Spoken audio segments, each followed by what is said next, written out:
misalnya ada 1.000 orang bayar 50.000, itu ya udah jadi berapa tuh? 60 juta. Iya, udah lumayan banget kan? Biasa, dua anak seni rupa bertemu membicarakan soal angka. Mikir Tunggu, dulu. gue buka Excel gue dulu. Oke, ya.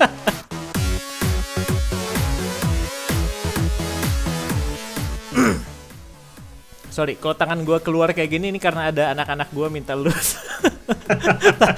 Tangan gue keluar kamera kayak gini. Oh nggak apa-apa, tarik aja ke kamera. Manja. Iya. Nah, oke. Yang sekarang kategori lagi paling tinggi apa ya? Maksudnya kata gue kan gue udah lihat karya Karsa tuh banyak banget kan. Maksud gue dari nulis, cosplay, fotografi, YouTube, game streamer, banyak banget lah. Kalau kita bahas di sini sampai buka puasa kita masih ngomongin kategori kali. Yang paling lagi tinggi apa? Ada dua yang menonjol. Jadi itu pembuat komik / ilustrator atau tulisan. Tulisan itu bisa novel, bisa cerita bersambung, bisa puisi, pokoknya tulisan lah. Dan bisa fiksi, bisa non fiksi. Nah dua ini yang cukup menonjol karena kita lihat memang barrier to entry-nya, jadi kemudahan untuk berkaryanya itu cukup relatif mudah. Jadi kreatornya banyak, frekuensi karya yang di post itu juga banyak, dan banyak juga yang mau menikmati gitu. Gitu. Oke. Tulisan tadi gue tertarik ke tulisan tadi tuh. Biasa apa sih? Kayak dia bikin kayak short stories di karya Karsa gitu. Maksud gue, short stories atau dia memang upload like whole novel tapi bab demi bab nyambung? Macam-macam, ada yang novel penuh, ada per bab dia upload per minggu atau per bulan, ada cerita pendek, kadang ada puisi tapi sekarang lagi vakum kayaknya. Yang lagi laku itu, yang rame sih biasanya memang modelnya ada penulis sudah terkenal di Wattpad misalnya, dia nerusin kisah dari notetnya, kisahnya dari Wattpad, dipindahin ke karya Karsa. Oh iya, dipindahin ya, memang dipindahin. Ya, jadi terusan ceritanya dilanjutin di karya Karsa. Antara ini sebetulnya bisa jadi income tetap gitu ya, atau hanya sampingan, forever jadi sampingan, atau possible untuk menjadikan ini income tetap sebetulnya. Secara umum lah, bukan di karya Karsa aja misalnya gitu. Menurut gue bisa banget jadi tetap karena ya satu kalau kita lihat diri pribadi dulu ya, emang butuh berapa sih buat hidup? Itu dulu. Yoi. Jadi butuh 3 juta, 5 juta, 10 juta, 100 juta, orang-orang beda. Nah, tinggal habis itu lihat gue bisa menghasilkan uang yang gue butuhkan itu dari mana gitu. Jadi kita ngomong di luar kondisi pandemi ya, di mana orang harus WFH dan segala macam ya. Sebenarnya bisa banget kalau let's say berkarya di karya Karsa atau platform lain yang memang menyejahterakan kreatornya, itu bisa banget akhirnya. Tapi komitmen, ada banyak faktor juga, komitmen berkarya, karya yang memang disukai oleh pembaca, dan ada masa tadi itu berpengaruh memang gitu. Kita nggak bilang nggak berpengaruh ya. Kalau sudah ada masa yang sudah siap bayar, ya itu akan mendukung faktor di mana bisa berpenghasilan dari karya dan secara online. Gue ngelihat lu kemarin di karya Karsa ada sistem support buat streaming game ya. Sebanyak apa yang udah game streamer di kita sebetulnya? Karena itu lagi naik tuh game streamer. Gue pengen tahu. Tapi yang pakai karya Karsa sebanyak apa sih? Karya Karsa masih sedikit, soalnya biasanya pakai platform lain mereka. Jadi kita jadi ada satu platform, gue sebut aja deh mereknya, namanya Saweria.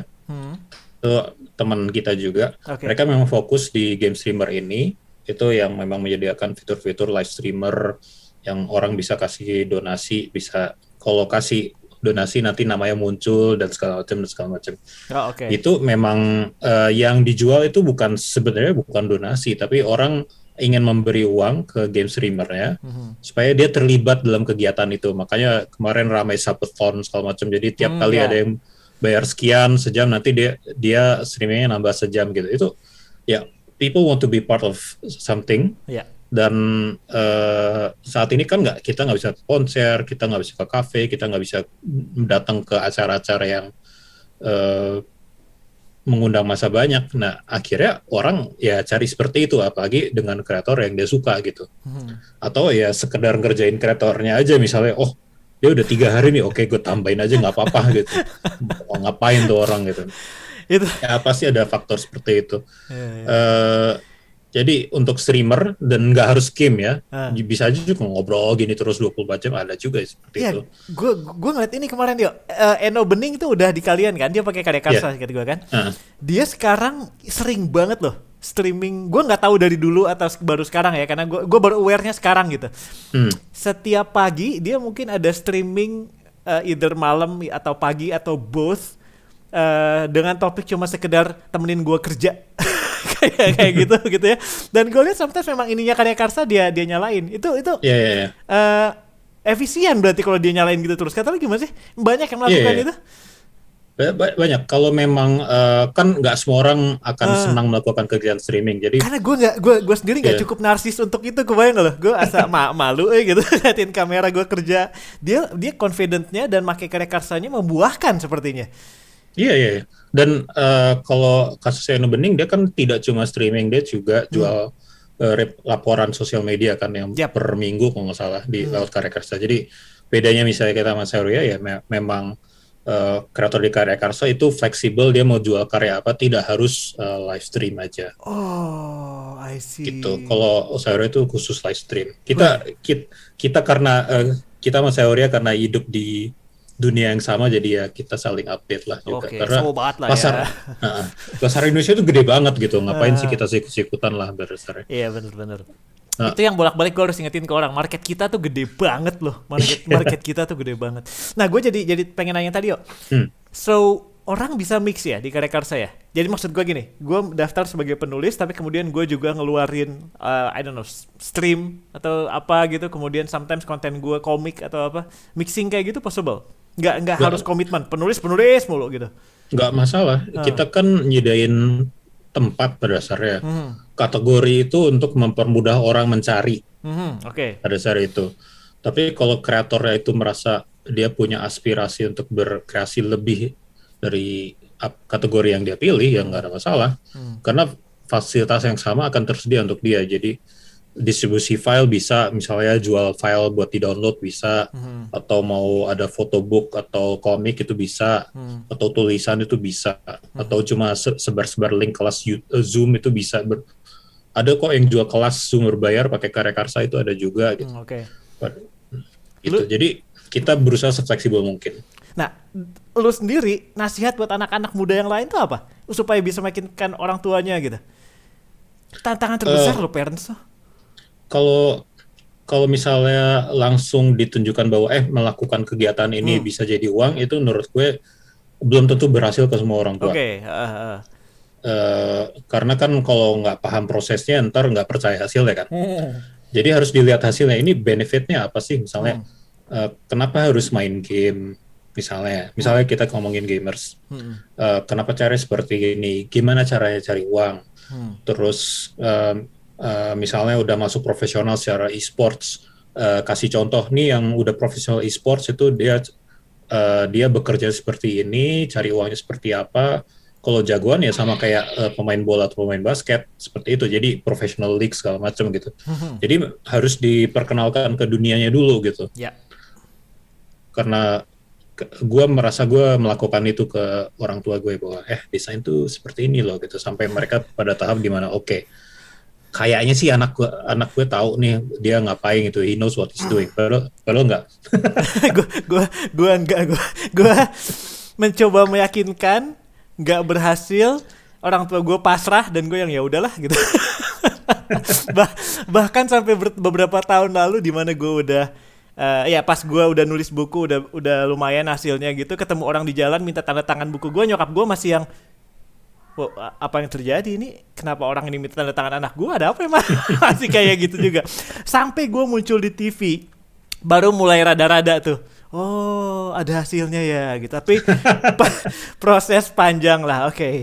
Jelasin industrinya sebetulnya ya. Ini profesi masa depan nggak, safe to say ini nggak ya? Karena gue ngelihatnya sih sekarang ini, karena kita ngomongin pandemi ya, karya karsa efeknya gimana? terhadap kita kan karena mulai dari Oktober 2019 sebelum pandemi, kita ngelihat kita grow, salah satu spike growth kita itu April 2020. Dan kita grow terus. Jadi kalau karya karsa sih pandemi itu jadi dampak positif ya. Jadi walaupun banyak dampak negatifnya, cuma kita melihat dari pandemi ya, harus diomongin. Kalau gue sedih, gue dampak negatifnya. Cuma memang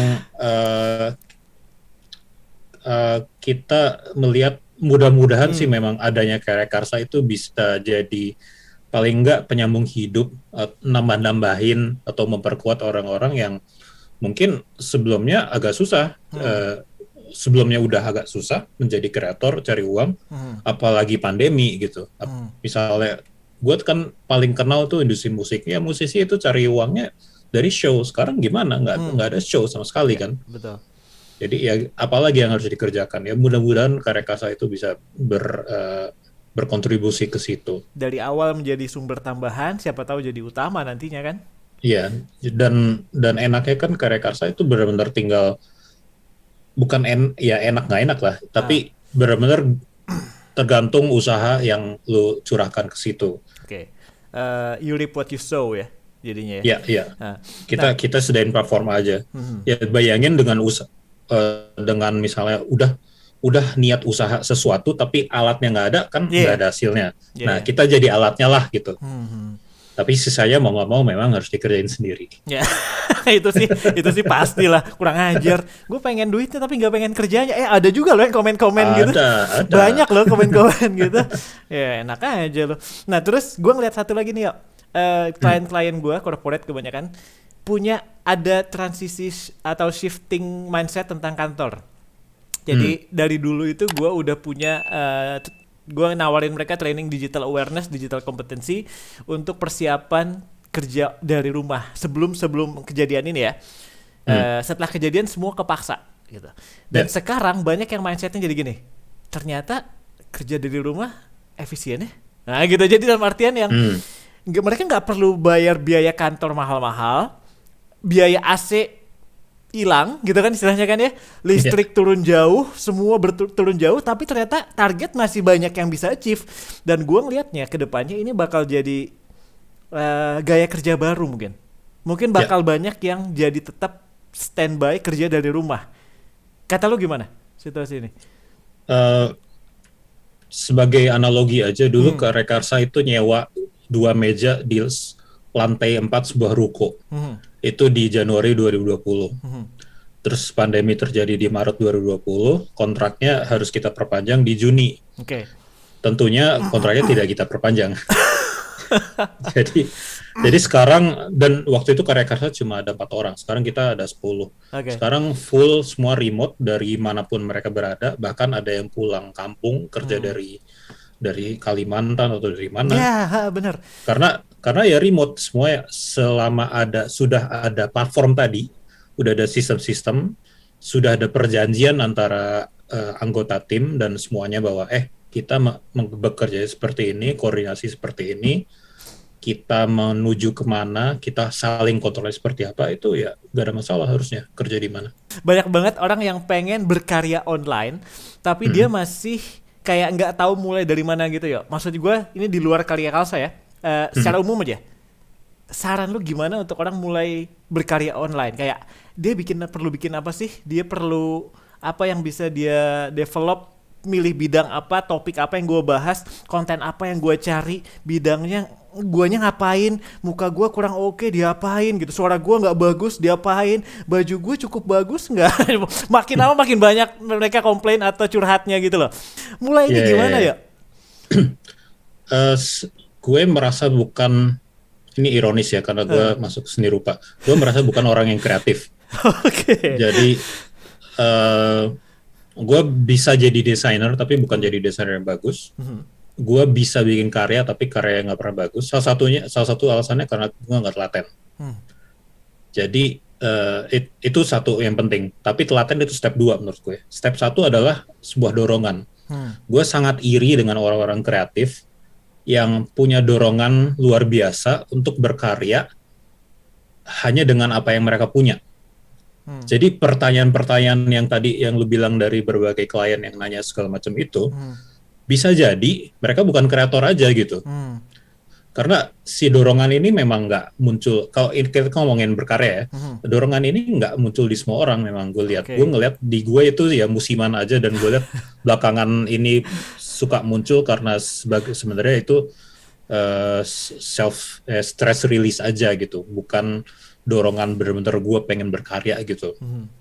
Nah ada satu teman gue, dia punya halaman karya karsa juga, dia musisi. Dia cari uangnya dari manggung mungkin bisa jadi 10 sampai 20 kali dalam seminggu. Show atau di kafe segala macam. Nah itu habis semua kan berarti. Yeah. Jadi yang sekarang dia lakukan itu dia ngajar musik, tapi bukan terus dia marah-marah sama keadaan, dia sekarang tiap minggu dia keluar lagu baru. Komputer seadanya, MIDI keyboard, terus softwarenya cari yang gratis segala macem, dan dia bisa produksi sekali seminggu. Kenapa ya? Karena dia mau dulu, karena ada dorongan itu.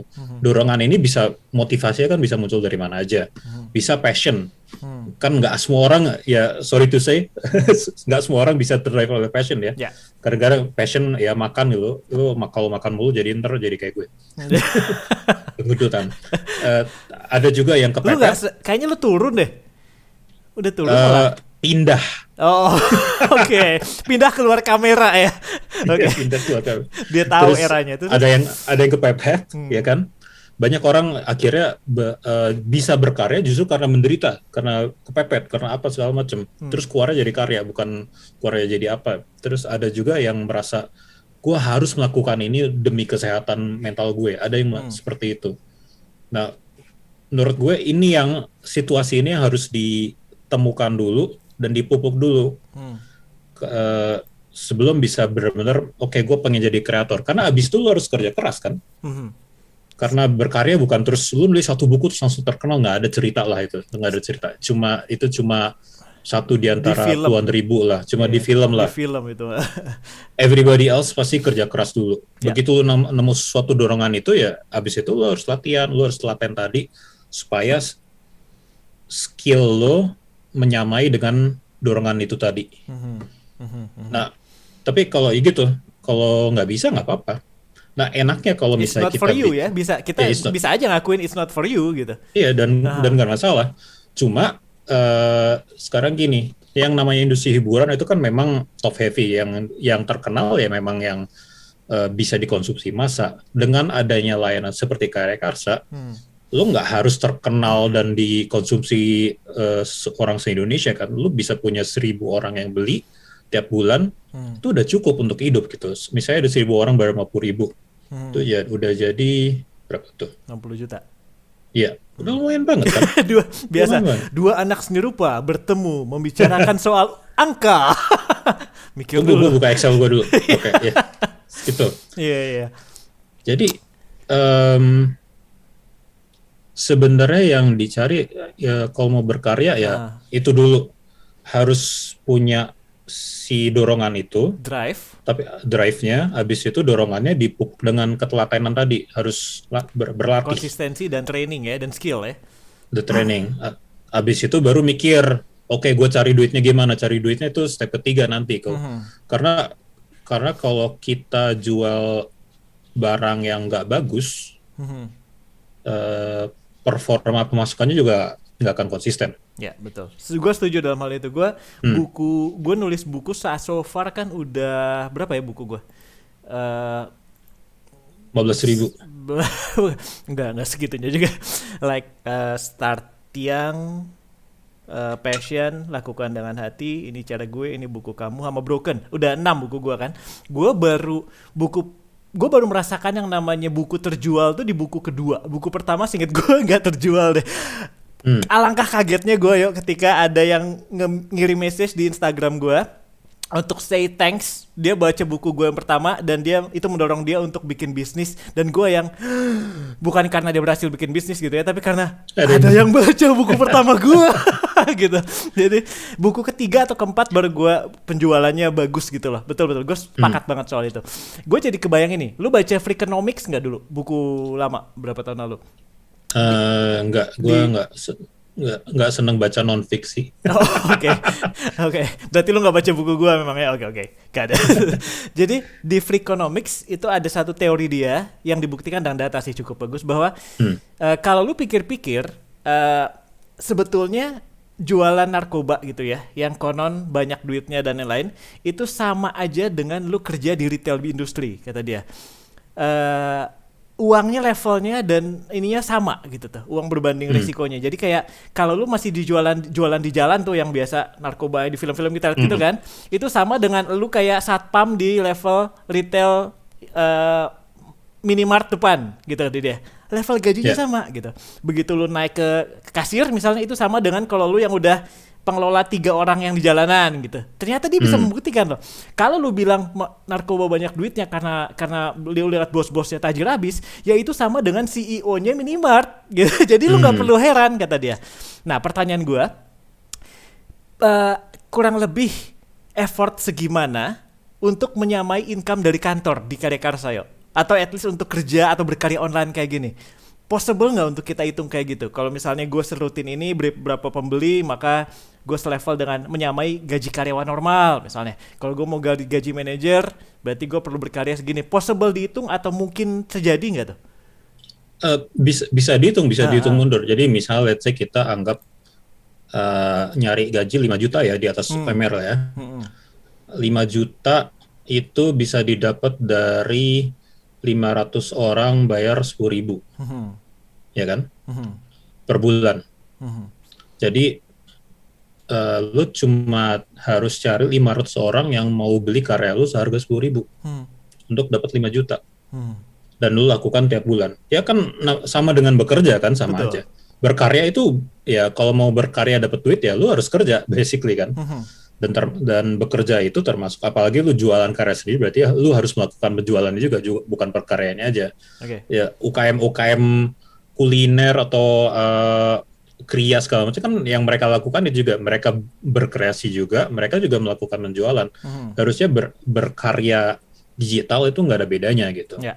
Karena kita percaya bahwa Karya Karsa itu bisa melahirkan UKM kreator juga yang bisa hidup dari karya, bahkan menghidupi sebuah perusahaan kecil dengan kegiatan berkarya seperti ini. Tapi nggak harus terus warung kecil terus jadi harus bisa berjualan ke 1 juta orang, kan nggak harus. Kan hidup dengan 500 orang per bulan gitu udah cukup gitu. Tinggal kata cukup itu yang kita harus rekonsiliasi. Nah, cukupnya itu berapa? Itu. Jadi countdown mundur aja sebetulnya kan, tinggal dihitung mundur aja gitu. Oke.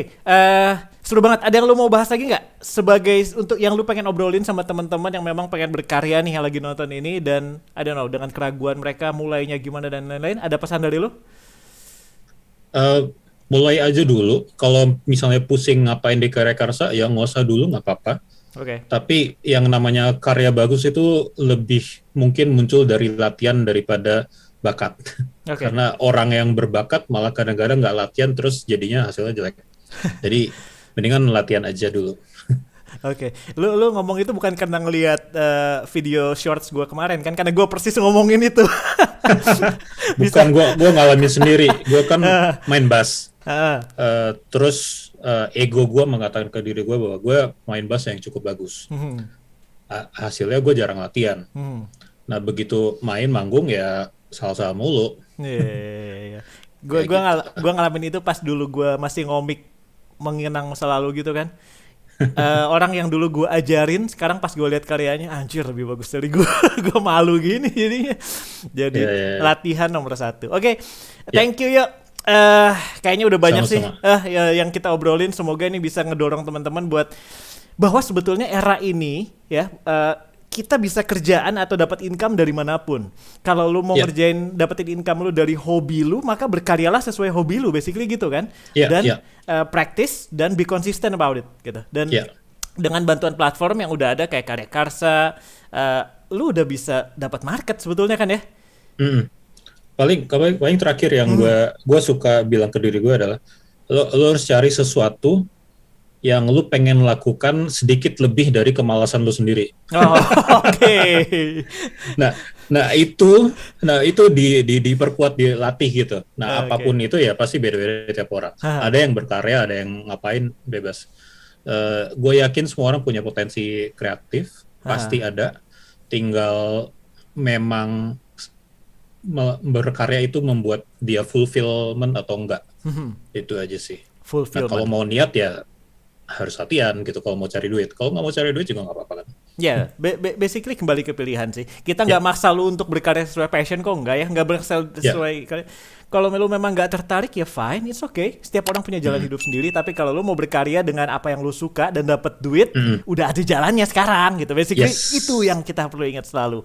Oke, thank you banget. Yuk, udah meluangkan waktu ngobrol sama gue.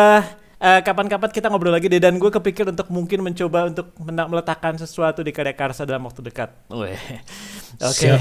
Siap. Thank you banget. Kos online-nya juga bisa ditaruh di Karya Karsa loh. Tetap jualan gue. Tetap.